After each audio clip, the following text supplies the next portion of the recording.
So today we finished our lesson on volume and surface area, and tonight you're practicing. So I wanted you to be able to check your work and make sure that you were practicing okay, since the test's coming up on Friday and your exit slip's going to be first thing when you come in tomorrow. So we've got to write the formula, and we're looking for surface area on the first ones. So if you take a look at number 1, the formula is 6 animals, 2 little wildcats, 2 large horses, and 2 wild hogs. So to find the surface area, I identified each number and assigned it a variable. So here I had 7 as L. You could use 7 as L, or you could use 7 as something else. So 7 was L. I made 1 5 W and another 5 the height. And I plugged those numbers into the formula. 2, 7 was L, 5 was W. 7 was L, 5 was H.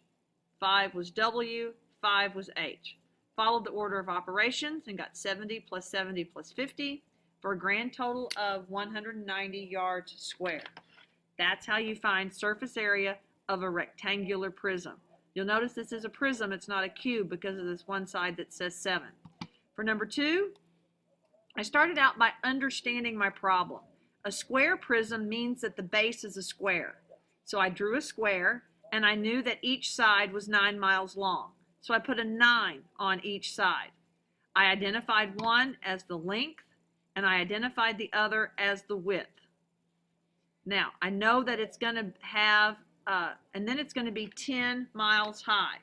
That's one big prism, isn't it? I just realized. So that means it's going to go up from this corner 10 miles. That's what I identified as the height. I'm no artist. You guys know that. Ugh. Anyway, there's my square prism. For a square prism, you use the same formula. 6 animals, 2 little wildcats, plus 2 large horses, plus 2 wild hogs. I substituted in the numbers as I identified them. 9 will be W, 9 will be L, and 10 will be H. So I've got 2 times 9 times 9, plus 2 times 9 times 10, plus 2 times 9 times 10, which gives me 162 plus 180 plus 180. Add that together, you get 492 square miles. Please remember, the good thing about these is that you can pause, you can rewind. I only have 15 minutes, so in order to get through all of these, I'm going to move rather quickly. So on to the next 2. We are still trying to find the surface area. So the surface area formula is still 6 animals equals 2 little wildcats plus 2 large horses plus 2 wild hogs. I made 7 my W. I made 6 H. I made 10 L. I substituted those values into my formula consistently. Followed the order of operations and multiplied first, and then added those values. So the surface area of this rectangular prism is 344 meters squared. Number 4, again, we have words, but it's a rectangular prism. So you know that the base is a rectangle. I drew a rectangle. I know that the sides of the rectangle are 12 and 9. I labeled 12 the length and 9 the width. I know that this rectangular prism is 12 inches tall. I called tall the height. That just made sense to me. Again, I wrote down the formula. I substituted in the values.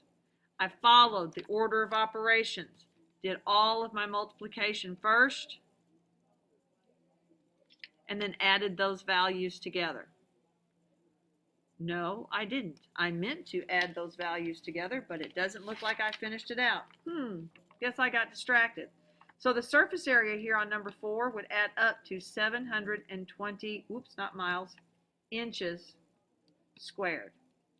You'll remember that surface area is your wrapping paper covering up the outside of a 3-dimensional shape. All right. Now we run into a triangular prism. So I started naming the different sides.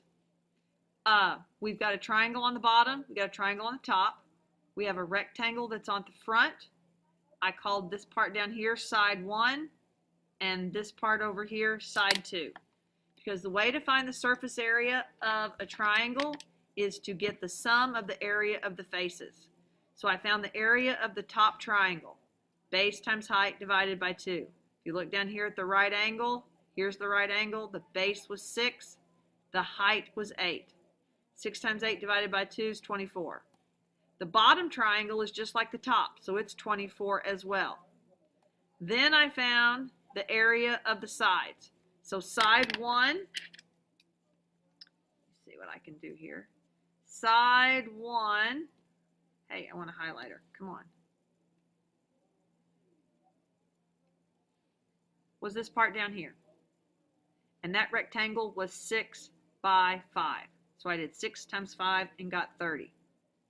Side 2 was this side that I did over here. I'm getting that optical illusion again, which is 8 times 5, and that's 40. And then the third rectangle would be the front here, and that's 10 times 5, which is 50.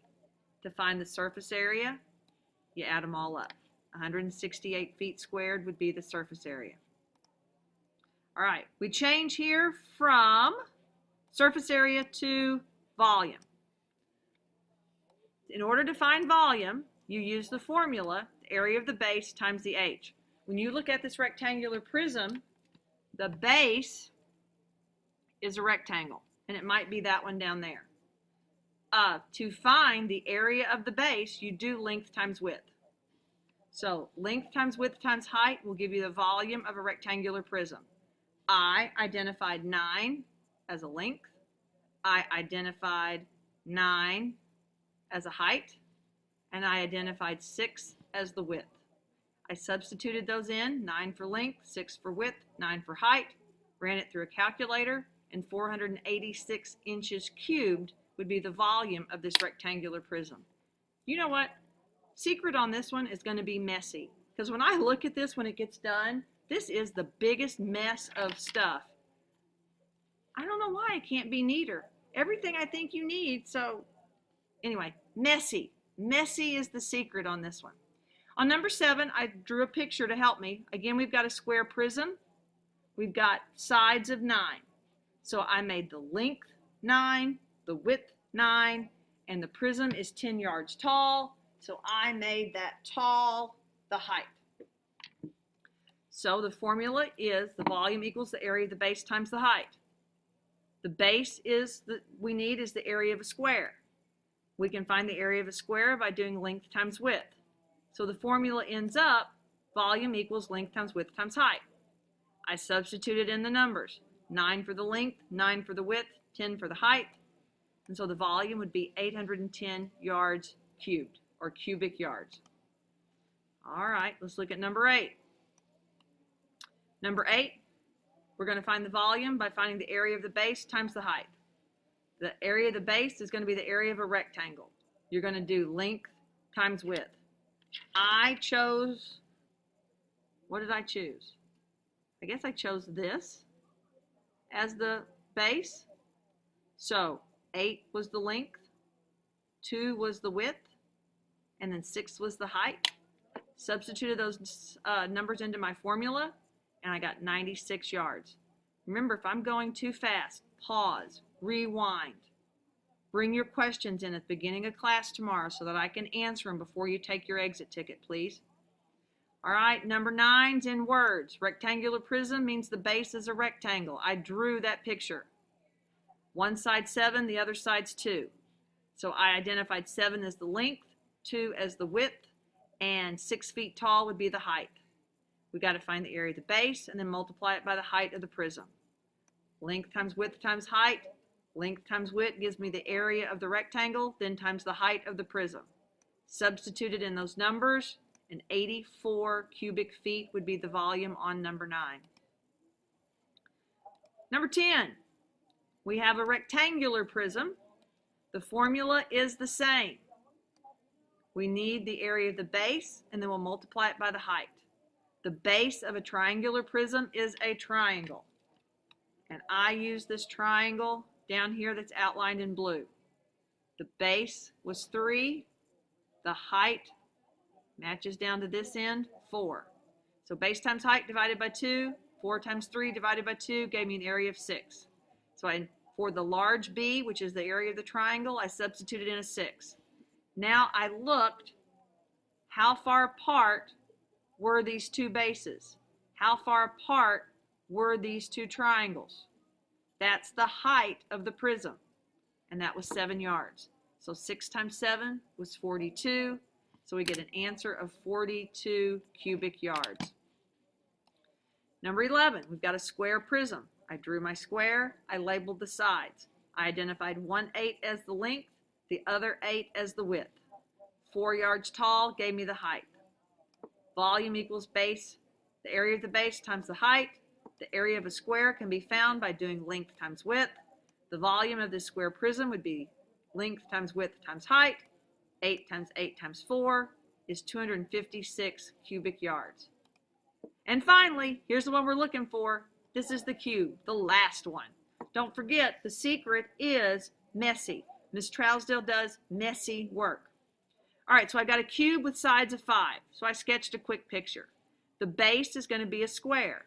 The way to find the area of a square is length times width. Length times width times the height of the cube. So I've got length times width times height would be 5 times 5 times 5. Gives us a volume of 75 inches cubed. I'll see you in class tomorrow, and we'll take your exit slip. Bye.